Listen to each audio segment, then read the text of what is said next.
राजसमंद जिले की सभी बहनों को मेरा नमस्कार, राम राम।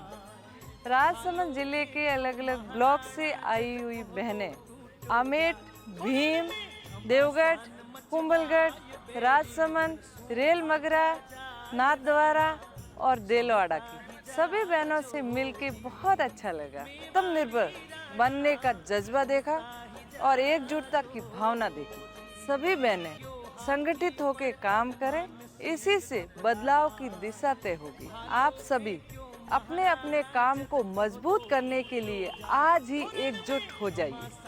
मैं हमेशा महिलाओं को एक संदेश देती हूँ, महिला का सम्मान करें, सपोर्ट करें, अपने हक के लिए खुद लड़े। हम सब में कोई ना कोई हुनर जरूर है, तो क्यों न हुनर के जरिए आगे बढ़े, स्वावलंबी बने। अगर खुद पे विश्वास है तो खड़े रहे, अड़े रहे। सिंह घबरा भालो फेंक्यो महाराणा